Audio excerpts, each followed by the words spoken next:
Efesios 3, versículos del 14 al 21, lectura de nuestra liturgia para este 10º domingo después de Pentecostés.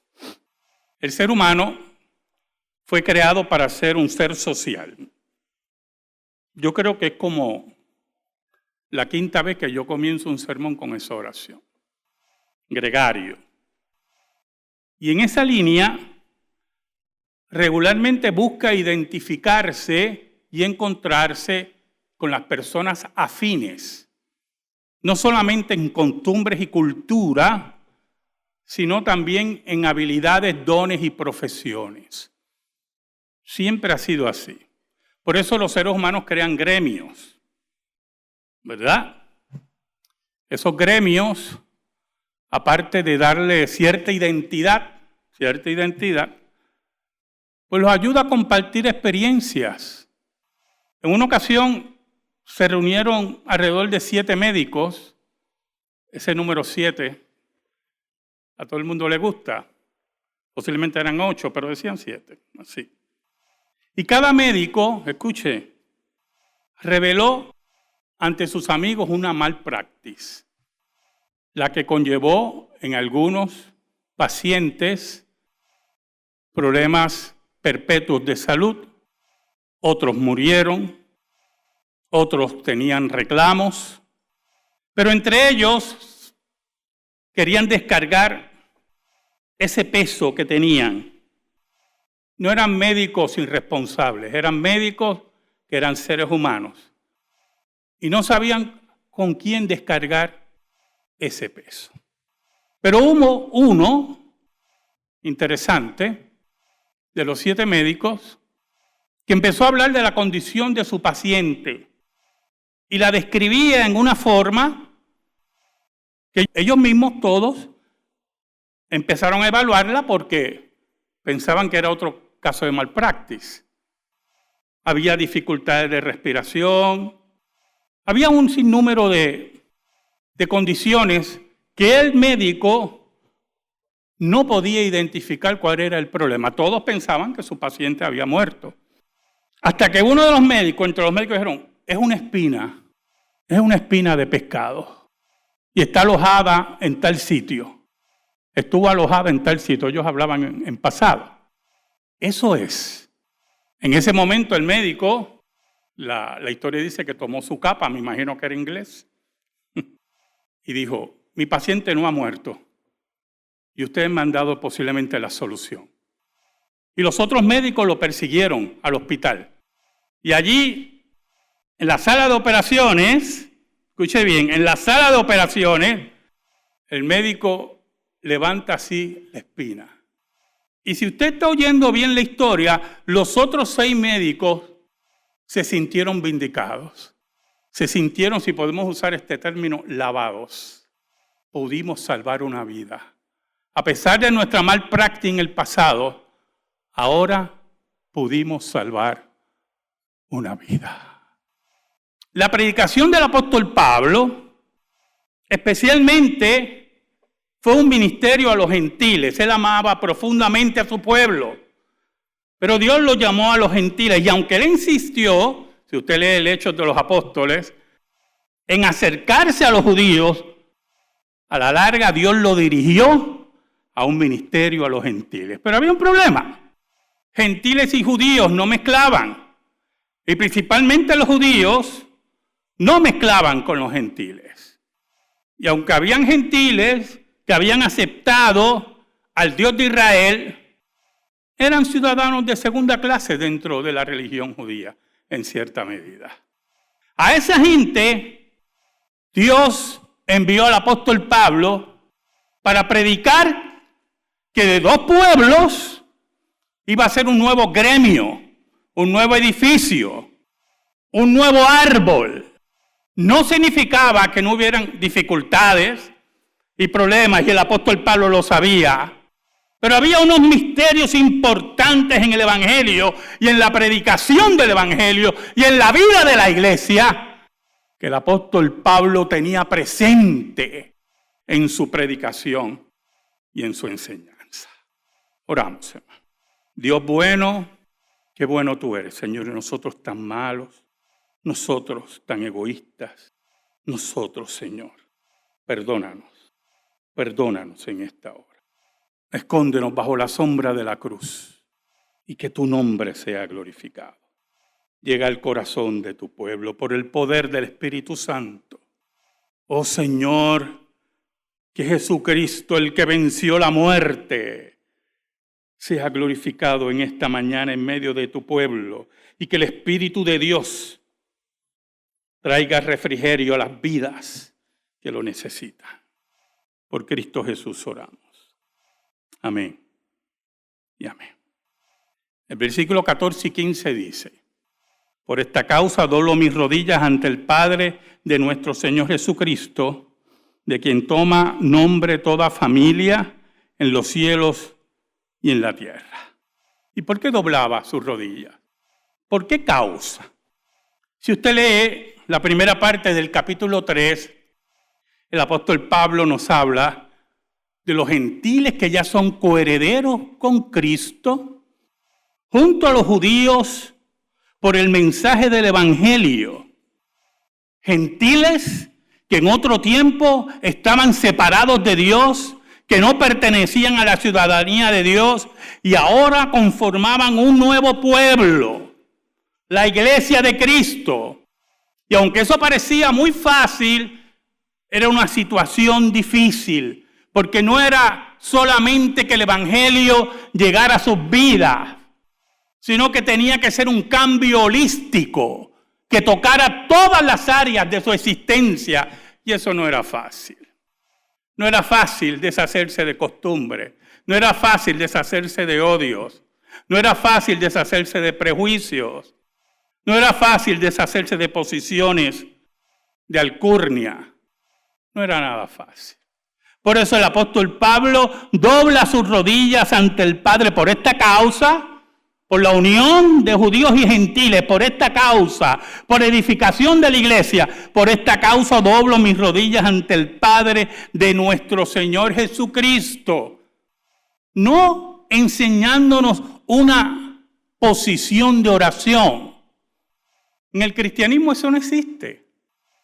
El apóstol Pablo se arrodilla en humillación ante Dios y no hay ningún problema que usted se humille delante de Dios y se arrodille delante de Él. Pero recuerde, yo se lo he enseñado a mis estudiantes de teología y a ustedes también. La Biblia es práctica. Dios es práctico. Aquí el único inteligente en Dios, usted entienda lo otro. Aquí el único sabio es Dios. ¿Oyó? Y cuando otras religiones enseñan que tienes que orar mirando yo no sé a dónde y de rodillas, usted ve lo impráctico que es la oración en esos lugares. Porque van a haber ancianos que no podrán doblarse para orar. Van a haber personas con condiciones de salud que no podrán doblarse para orar, ni arrodillarse para orar. Van a haber personas encamadas que no podrán hacer eso. Y eso es lo práctico de la Escritura. Dios que es práctico, Dios que es brillante, Dios que lo sabe todo. Pero en esta oración el apóstol Pablo se humilla ante nuestro Dios. Dobla sus rodillas como señal de humillación completa, pero también de súplica, de profunda súplica, hermano. Y no me diga usted que si usted tiene un hijo enfermo, usted no se arrodilla delante de Dios y se humilla delante de Él. No me diga usted que si usted tiene una situación familiar que lacera su vida, usted no se va a humillar y se arrodillará delante del Dios verdadero.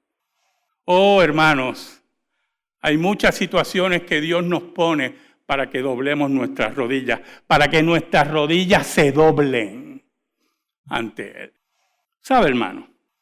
Le pedí al Padre, el Padre de todas las luces, como dice la Escritura, el Padre de nuestro Salvador Jesucristo. Pero lo interesante es el otro versículo, dice: de quien toma nombre toda familia en los cielos y en la tierra. Esa traducción es muy buena, Reina Valera. Porque hay otras traducciones que dicen, donde toma nombre las familias. Y no recoge lo que el apóstol Pablo nos está enseñando. Estamos hablando de un solo cuerpo, una sola familia, un solo ser, que es la iglesia de Cristo. Pero aún más, esa iglesia que se compone de los militantes en la tierra y los triunfantes del cielo. La iglesia de Cristo es una en el cielo y en la tierra. Todos aquellos que han sido predestinados para salvación son uno. Estén ya mirando el rostro de Cristo, pues estemos aquí en la tierra. Por Él es que tenemos un nuevo nombre. Ahora es interesante el término nombre ahí. No seamos limitantes. Cuando nos habla de nombre, nos habla de carácter. ¿Oyó? En el Oriente los nombres tienen significado. Y muchos nombres eran por revelación de Dios. ¿Oyó? Jacob, no muy buena traducción, o no muy buen significado. Jacob, Adán, Eva, hablaban de qué? Del carácter de esas personas, de las ejecutorias de esas personas, de la vida que tenían que reflejar esas personas. Y cuando la Biblia dice aquí, cuando el apóstol Pablo dice de quien toma nombre toda familia, la familia de Dios, nos habla del carácter del creyente, de aquel que ya ha triunfado y está en el cielo, y de aquel que milita como justo y pecador en esta tierra, que tiene que tener un carácter diferente, que tiene que ser un hombre y una mujer diferente. Porque es un nuevo cuerpo, una nueva entidad. Añade el apóstol Pablo, el versículo 16 y 17, para que os dé, conforme a las riquezas de su gloria, el ser fortalecidos con poder en el hombre interior por su espíritu, para que habite Cristo por la fe en vuestros corazones, a fin de que arraigados y cimentados en amor. Miren qué interesante, porque esos dos versículos, unidos al versículo 14, tenemos una imagen trinitaria. El apóstol Pablo nos habla del Padre, el apóstol Pablo nos habla del Espíritu, de la labor del Espíritu, el apóstol Pablo nos habla de la morada de Cristo en nuestra vida. Esa nueva familia que toma nombre del Padre es la que espera en las riquezas de su gloria, esperando ser fortalecidos con poder en el hombre interior por su espíritu. ¿Y cómo lo hacía el apóstol Pablo? Orando, doblando sus rodillas delante de Dios, esperando en su riqueza que su espíritu sea renovado. Por eso la oración es un medio de gracia. Es un medio en el cual Dios nos fortalece espiritualmente. Como le he dicho muchas veces a ustedes, hay personas que van a mi oficina a pedir consejería y cuando terminan de exponer lo que me dicen, yo los miro y les digo, es que tienes que orar. Es que la solución a lo que me estás exponiendo es la oración. Es orar y esperar en Dios. Y en su riqueza Dios va a fortalecer tu espíritu y tú vas a descubrir la voluntad de Dios, porque esa es la oración. La oración no solamente es el medio de gracia que nos fortalece, sino el medio por el cual descubrimos su voluntad. Usted va a una entrevista de trabajo. Vamos a ponerlo en una forma más gráfica, sencilla. Y me llaman, como ha ocurrido. Pastor Ore, que voy a una entrevista de trabajo y me gustaría que me dieran ese trabajo. Ah, no hay problema. Y oramos. Y oramos. Y por la tarde yo lo llamo. Le digo, ¿qué pasó? No me lo dieron. Y yo le digo, descubriste la voluntad de Dios. No era su voluntad. Pastor, ore por mi hija. Está enferma. Hace poco, en nuestra iglesia hermana, en San Sebastián, el esposo de la tesorera de la iglesia sufrió un infarto masivo. Fue fuerte. Y me llamaron para que oraran por él. Ellos tienen su pastor, pero yo he ido a predicar muchas veces allá y decir, vamos a orar. Vamos a orar. Pero el cuadro que me pintaron, yo digo, está la cosa difícil. Y oramos. Y lo pusimos en oración. Hoy está en su casa. ¿Qué descubrieron ellos en la oración? Que la voluntad de Dios era que Él estuviera allí, que estuviera con su familia. Dios dobló las rodillas de su esposa, dobló las rodillas de una iglesia, para que se cumpla lo que dice el apóstol Pablo aquí, para que os dé conforme a las riquezas de su gloria, el ser fortalecidos con poder en el hombre interior por su espíritu. Nuestro hombre interior que se rebela contra Dios, nosotros que somos justos y pecadores al mismo tiempo, caminamos en la fe cristiana para crecer, para fortalecernos, para ser nuevos hombres y mujeres. Pero si usted está aquí hace 15 años y yo no veo mejoría, algo ocurre, hermano. Algo ocurre. Si no hay madurez, algo ocurre. Y no es bueno lo que está ocurriendo, ¿oyó? Y tarde o temprano, toda esa negligencia, toda esa desobediencia, toda esa inmadurez los va a alcanzar. Tarde o temprano. Añade el apóstol Pablo. Para que habite Cristo por la fe en vuestros corazones, a fin de que arraigados y cimentados en amor. Qué cosa increíble. Por el Espíritu de Dios, Cristo mora en nosotros por la fe. La unión mística de Cristo con cada creyente, la unión mística de Cristo con la iglesia. Y es importante las dos imágenes que utiliza el apóstol Pablo aquí, que leí de un comentarista, muy buena. Que algunas veces no lo vemos, pero están ahí. Arraigados como un árbol. Así hace el árbol.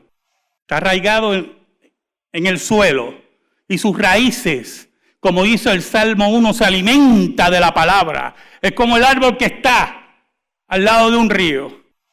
Arraigado firmemente. Que nada nos desvíe. Que ninguna de nuestras hojas caiga. Pero añade el apóstol Pablo, y cimentados, hablando de un edificio. Un edificio bien construido.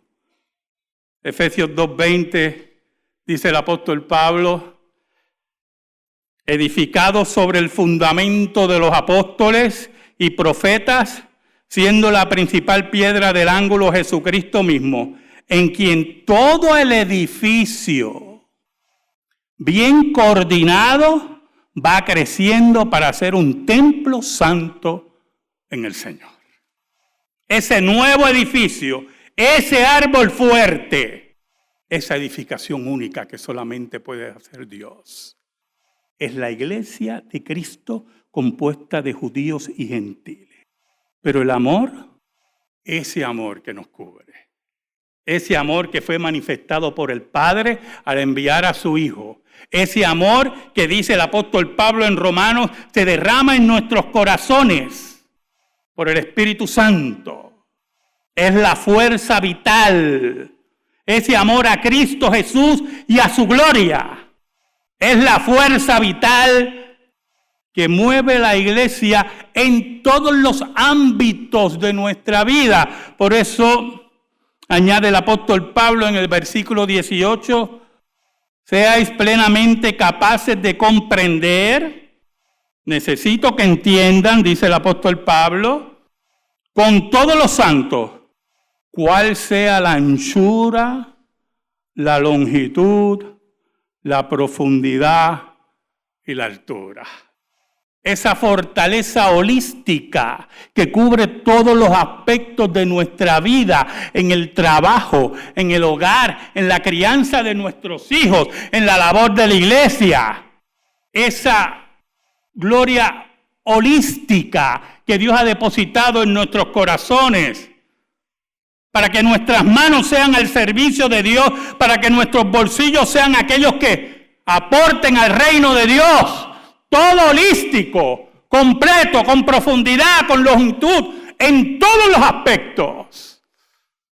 Así nuestra iglesia es edificada, está arraigada por el amor a Cristo Jesús. Y aquí entramos en algo muy importante. Y escuche bien mis palabras. Si usted no está enamorado de Cristo Jesús, usted tiene un problema muy serio. ¿Sabe lo que es estar enamorado? Le voy a contar. Cuando yo conocí a mi esposa, yo tenía 17 años. Escuche, hermano, para que sepa lo que es estar enamorado. Y ella vivía en Carolina, después del puente, cerca de Barraza, frontera con Barraza, y yo vivía en Bayamón y no tenía carro, pero yo estaba locamente enamorado. Y me levantaba por las mañanas, mi mamá me hacía desayuno y con el dinero que tenía cogía mi primera guagua pública de Bayamón a Río Piedras. Después de Río Piedras cogía otra guagua pública hasta Carolina. Y de Carolina cogía otra guagua pública hasta la 65 Infantería porque no entraba a la urbanización.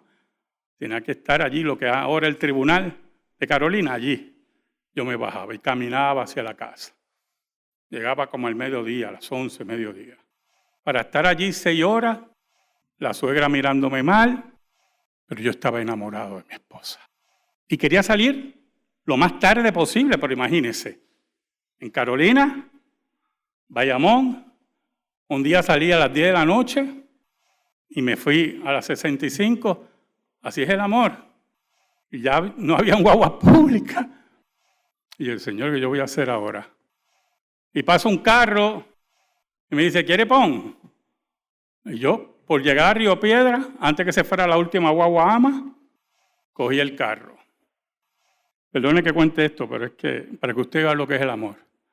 Y la persona en el trayecto, pues se me puso un poquito fresco.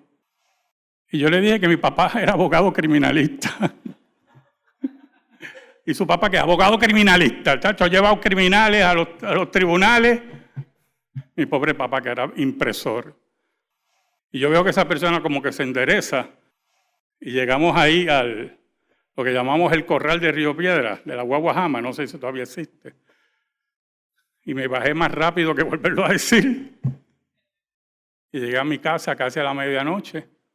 Y mi mamá media loca. Si usted no tiene ese amor por Cristo, usted tiene un problema.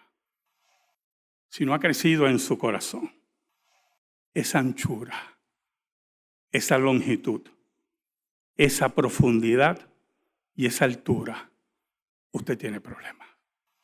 Añade el apóstol Pablo, y de conocer el amor de Cristo, que excede todo conocimiento, para que seáis llenos de toda la plenitud de Dios. Nosotros caminamos, después de ese conocimiento de Cristo, después de estar llenos de Cristo, caminamos hacia la plenitud de Dios. Y usted preguntará, pero pastor, aquí no vamos a alcanzar la plenitud de Dios. Bueno, eso a usted no le interesa, ¿oye? Usted tiene que caminar. Un día, usted y yo nos vamos a morir. El autor de Hebreos nos dice que vamos a la ciudad celestial, a la Jerusalén celestial, donde están los espíritus de aquellos que ya son perfectos. Allí está la plenitud de Dios. Hacia allá caminamos. Hacia allá firmamos. Como un cuerpo, judíos y gentiles, dice el apóstol Pablo. En medio de la impiedad del imperio romano, en medio del paganismo y la persecución, allí estaba el apóstol Pablo con sus rodillas dobladas frente al Dios verdadero. Y 2000 años después estamos hablando de él en una isla del Caribe. Porque así es Dios. Porque esta es la verdad. El cristianismo es la verdad. Jesucristo era lo que dijo que era. Añadimos. Y aquel que es poderoso para hacer todas las cosas mucho más abundante de lo que pedimos o entendemos. Mire qué cosa increíble. Usted puede pedir unas cosas, pero la Biblia dice que el Espíritu intercede por nosotros en nuestras oraciones, porque muchas veces no sabemos pedir y no sabemos orar. Y allí está el Espíritu de Dios. Señor, Él te está pidiendo esto, pero tú tienes esto para él, o para ella, o para el niño, o por la familia, para el maestro, para el plomero, para el ingeniero, para el médico. Él lo tiene todo para nosotros y Él sabe lo que nosotros necesitamos. Mucho más abundante de lo que pedimos, entendemos, según el poder que actúa en nosotros. según el compromiso que Dios ha depositado en nosotros, según el amor que Dios ha depositado en nuestra vida, por el poder del Espíritu Santo. Por eso el apóstol Pablo, tremendo el apóstol Pablo, yo hermano, qué cosa tremenda. Yo tuve un profesor en el seminario que decía, Dios llamó a los 12 apóstoles, claro que sí, pero revolucionó el mundo por un seminarista, el apóstol Pablo. Oiga, y llamó a muchos padres de la iglesia, pero revolucionó el mundo por un seminarista, San Agustín. Oiga, Dios llamó a tanta gente en la Edad Media y todo, pero revolucionó el mundo por 2 seminaristas, Martín Lutero y Juan Calvino. Y por eso el apóstol Pablo, después de estas grandes verdades, solamente le resta, como nos debe restar a nosotros, una doxología al Dios verdadero. A Él sea la gloria en la iglesia de Cristo Jesús, por todas las edades, por los siglos de los siglos. Amén. A ese que nosotros servimos. De ese yo estoy enamorado. ¿Tú lo estás? Amén. Gracias te damos, Señor. Y te pedimos en esta hora, en el nombre de Jesús, que esta palabra sea depositada en nuestra vida y en nuestro corazón por el poder del Espíritu Santo. Ayúdanos, Señor, por Cristo Jesús. Amén. Y amén. Estamos en silencio, hermano, estamos en comunión.